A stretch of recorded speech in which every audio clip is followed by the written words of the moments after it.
नमस्कार साथियों, स्वागत है आप सभी का। आज हम अपनी पद्यांश की सीरीज के अगले पार्ट में पद्यांश और गद्यांश दोनों देखेंगे। तो चलिए शुरुआत करते हैं इस गद्यांश से।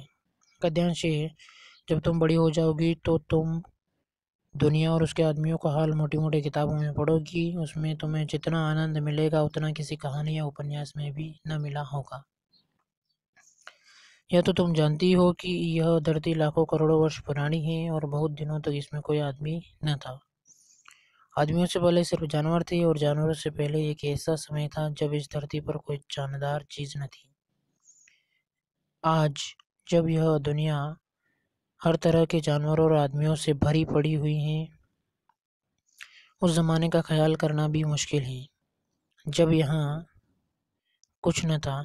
लेकिन विज्ञान जानने वालों और विद्वानों ने, जिन्होंने इस विषय को खूब सोचा और पढ़ा है, लिखा है कि एक ऐसा समय था जब यह धरती बेहद गर्म थी और इस पर कोई जानदार चीज़ नहीं रह सकती थी।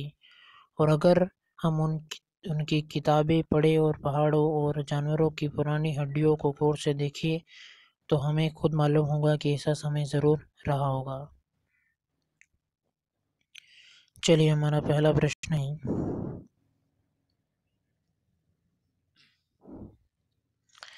आज दुनिया किन चीज़ों से भरी पड़ी है? तो हमारा जवाब हो जाएगा आदमियों और जानवरों से। अगला क्वेश्चन है, सजीव का विलोम क्या है? तो सजीव का विलोम सलील नहीं है, जीव भी नहीं है और अजीव भी नहीं है। सजीव का विलोम हो जाएगा निर्जीव। तो हमारा जवाब हो जाएगा निर्जीव। अगला क्वेश्चन है, क्वेश्चन नंबर 3, गर्म का विलोम शब्द क्या है? तो गर्म का विलोम शब्द गुनगुना नहीं होता है, राख नहीं होता है, सर्दी नहीं होता है। गर्म का विलोम होता है ठंडा। Option number first is correct. Next, पहाड़ का पर्यायवाची क्या है? तो पहाड़ के पर्यायवाची जो हमने पिछले वीडियो में भी देखे थे वो होते हैं अरि, गिरधर, गिरी, शैल, अचल, नग, भूधर, महीधर, धराधर। तो यहाँ पर हमारा जवाब हो जाएगा शशि नहीं, हड्डियाँ भी नहीं, नीर भी नहीं, गिरी। गिरी हमारा करेक्ट जवाब हो जाएगा पहाड़ का पर्यायवाची।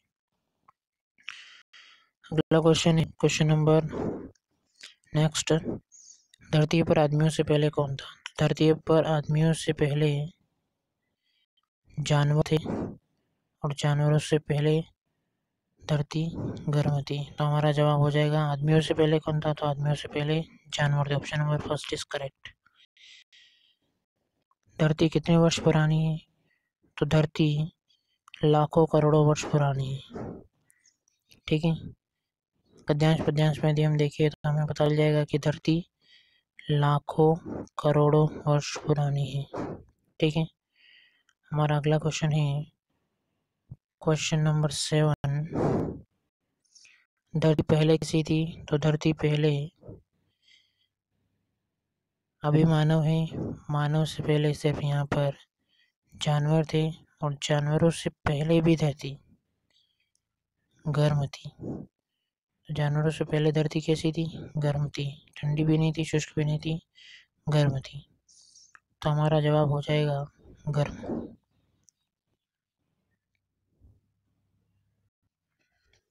अगला क्वेश्चन है, निम्न में से कौन गद्य विधा नहीं है?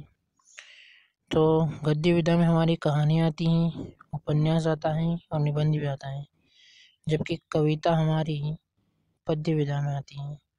तो हमारा जवाब हो जाएगा कविता। अगला क्वेश्चन है, धरती के शुरुआती जीवन के बारे में किसने सार्थक खोज की? तो धरती के शुरुआती जीवन के बारे में यदि हम पद्यांश को ठीक से पढ़े तो उसमें गद्यांश को ठीक से पढ़े तो उसमें हमें पता चल जाएगा कि साहित्यकारों ने की, पर इतनी अच्छी नहीं, प्रामाणिक नहीं, उपरोक्त से भी नहीं हो सकता, वैज्ञानिकों नहीं हो सकता, शिल्पकारों भी नहीं हो सकता। इसका जवाब हो जाएगा वैज्ञानिकों ने खोज की। ठीक है, अगला क्वेश्चन है, मोटी मोटी किताबों में किसका हाल दिया हुआ है? तो मोटी मोटी किताबों में तकनीकी का ज्ञान दिया हुआ है, क्या विज्ञान का ज्ञान दिया हुआ है, क्या जानवरों का है, क्या दुनिया का है? तो मोटी मोटी किताबों में दुनिया का ज्ञान दिया हुआ है। अगला क्वेश्चन है क्वेश्चन नंबर 11, विज्ञान का अर्थ क्या है? तो विज्ञान का अर्थ होता है प्रकृति के क्रमबद्ध ज्ञान को हम विज्ञान कहते हैं। इसकी एक डेफिनेशन होती है, प्रकृति के क्रमबद्ध ज्ञान को हम विज्ञान कहते हैं, क्रमबद्ध। और यदि यहाँ पर देखें तो विविध ज्ञान नहीं हो सकता, विभाजित ज्ञान भी नहीं हो सकता, विपरीत ज्ञान भी नहीं हो सकता। हमारा जवाब होगा विशिष्ट ज्ञान। प्रकृति का जो विशिष्ट ज्ञान होता है वो हमें विज्ञान से पता चलता है। ठीक है, तो हमारा जवाब हो जाएगा ऑप्शन नंबर फर्स्ट। अगला क्वेश्चन है विज्ञान का सही संधि विच्छेद है। तो विज्ञान का सही संधि विच्छेद विधन ज्ञान नहीं हो सकता, विधन ज्ञान ये भी नहीं हो सकता, विधन ज्ञान ये भी नहीं हो सकता। विधन ज्ञान इसका सही संदेश विच्छेद है, विधन ज्ञान। यहाँ पर ई धन आ जुड़ रहा है और ये होता है आपका यण संधि में। तो इसकी संधि यदि हम देखें तो यण संधि हो जाएगी। ठीक है, अगला क्वेश्चन है कहानी रूपकथा उपन्यास से होती है। यानी कि कहानी उपन्यास से क्या होती है? क्या वो बड़ी होती हैं? नहीं होती हैं, क्योंकि कहानी में सिर्फ एक घटना विशेष का वर्णन होता है, जबकि उपन्यास कई घटनाओं से मिलकर बना होता है। क्या कहानी बराबर होती है उपन्यास की? नहीं, इनमें से कोई नहीं। कहानी उपन्यास से छोटी होती है।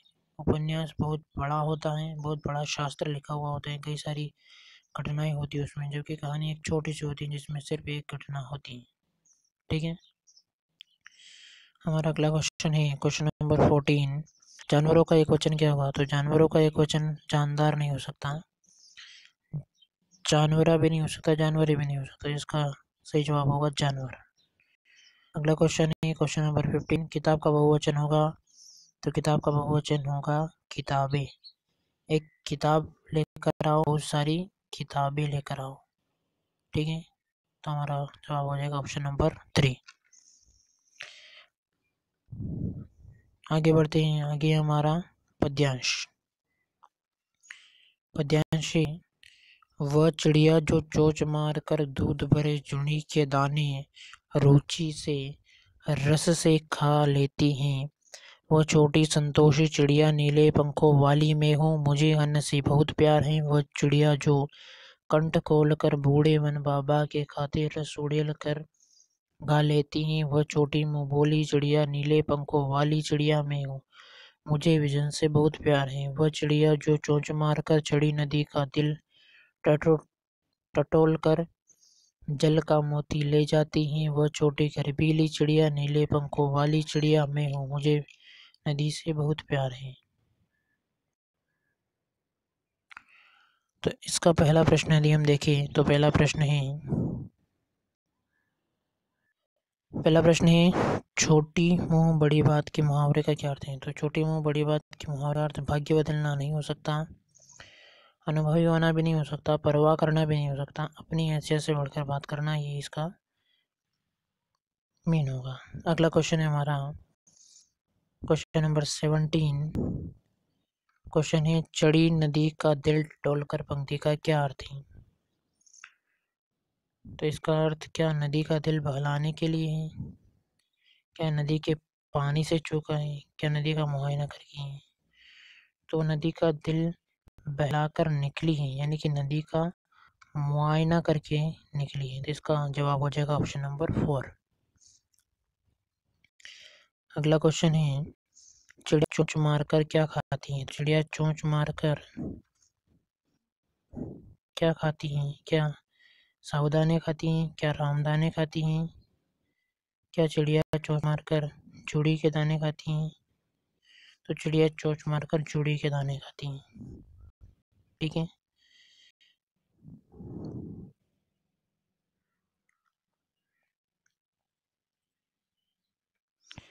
नदी शब्द में कौन सी संज्ञा है? तो नदी शब्द में है आपके जातिवाचक संज्ञा। और यदि गंगा की बात आ जाती है कि गंगा नदी, तो वहाँ पर हो जाती है आपकी व्यक्तिवाचक संज्ञा। भाववाचक संज्ञा प्रेम, दुख, घृणा, इन सभी में भाववाचक संज्ञा होती है। जबकि समूहवाचक संज्ञा में कोई भी समूह हो जाता है, जैसे कि कोई भी टीम, कोई भी समिति, ये कोई भी वर्ग, ये सभी आपके समूहवाचक संज्ञा में आते हैं। तो हमारा जवाब हो जाएगा जातिवाचक संज्ञा। अगला क्वेश्चन है क्वेश्चन नंबर 20। क्वेश्चन प्यार का समानार्थी शब्द है। तो प्यार का समानार्थी शब्द मोहब्बत भी होता है, प्रेम भी होता है, स्नेह भी होता है। उपरोक्त सभी इसका सही जवाब है। अगला क्वेश्चन है क्वेश्चन नंबर नेक्स्ट, नदी का पर्यायवाची नहीं है। तो नदी के पर्यायवाची हमने पिछले वीडियो में भी देखे थे। नदी के पर्यायवाची होते हैं सरी, सरिता, तटीनी, तरनी, लहरी, तरंगिणी, जलमाला, निर्झरणी, आपगा, निम्नंगा, कुलंकषा, ये सभी इसके पर्यायवाची होती हैं। तो इसमें प्रवाहिनी भी है करेक्ट, सरिता भी है, तटीनी भी है।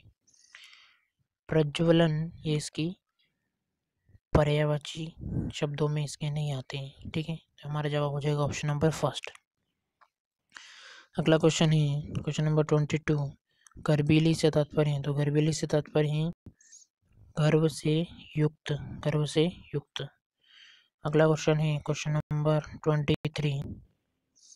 पंखों का रंग कैसा है। तो पंखों का रंग कैसा है, यदि हम पद्य में देखें तो नीले पंखों वाली, यानी कि पंखों का रंग कैसा है, नीला।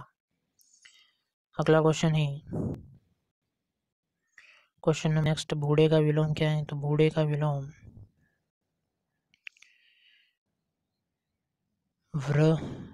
वृद्ध नहीं हो सकता, जवान भी नहीं हो सकता, किशोर भी नहीं हो सकता। तो इसका विलोम होगा शिशु। क्योंकि बूढ़े व्यक्ति हम उन्हें कहते हैं जो 60, 65 या फिर 90, 95 वर्ष की आयु के होते हैं। जबकि शिशु जन्म लेता है या फिर जन्म से 2 या 3 वर्ष का, 1 वर्ष का होता है, 1 या 2 वर्ष का होता है, उसे हम शिशु कहते हैं। तो इसका विलोम हो जाएगा शिशु। अगला क्वेश्चन है क्वेश्चन नंबर 25। प्रस्तुत कविता में चिड़िया कैसी है। तो प्रस्तुत कविता में चिड़िया आपके नीले पंखों वाली भी हैं, गर्भीली भी हैं, संतोषी भी हैं। इनके उपरोक्त सभी इसका करेक्ट आंसर हो जाएगा। यहाँ पर आंसर थोड़ा गलत दिया हुआ है, तो उपरोक्त सभी इसका सही आंसर रहेगा। क्योंकि यहाँ पर दिया रखा है, आप साफ देख सकते हैं कि संतोषी चिड़िया, उसके बाद आप यदि देखें आगे तो आगे दिया हुआ है आपका गर्भीली चिड़िया, वो छोटी गर्भीली चिड़िया, ये सभी इसमें दिया हुआ है, छोटी मुंह बोली चिड़िया। तो रस का विलोम क्या है, ये हमारा अगला क्वेश्चन है। रस का विलोम होगा निरस, रस युक्त और रस नहीं हो। अगला क्वेश्चन है हमारा क्वेश्चन नंबर नेक्स्ट, चिड़िया का पुल्लिंग क्या है। तो चिड़िया का पुल्लिंग होता है चिड़ा। चिड़िया का पुल्लिंग होता है चिड़ा। चिड़िया यानी कि मादा चिड़िया और चिड़ा यानी कि नर चिड़ा। ठीक है, क्वेश्चन है क्वेश्चन नंबर 28। विजन का अर्थ है। तो विजन का अर्थ होता है एकांत। अगला क्वेश्चन है हमारा क्वेश्चन नंबर 29। प्रस्तुत कविता में चिड़िया को किससे प्यार है। तो चिड़िया को नदी से भी प्यार है, विजन से भी और अन्न से भी। तो उपरोक्त सभी करेक्ट आंसर हो जाएगा। यहाँ पर भी आंसर दिया हुआ है जो कि गलत है। क्वेश्चन नंबर नेक्स्ट है हमारा 30। क्वेश्चन, संतोषी से क्या तात्पर्य है। तो संतोषी से तात्पर्य है अप्रसन्न रहने वाला, तृप्त रहने वाला या फिर अतृप्त निराश रहने वाला। तो इसका तात्पर्य है तृप्त रहने वाला। तो ये हमारी गद्यांश पद्यांश की सीरीज का पार्ट 8 कंप्लीट होता है। आप सभी वीडियो को ज़्यादा से ज़्यादा लाइक करें, शेयर करें, कमेंट करें और साथ में चैनल को सब्सक्राइब भी कर लें। धन्यवाद, शुक्रिया।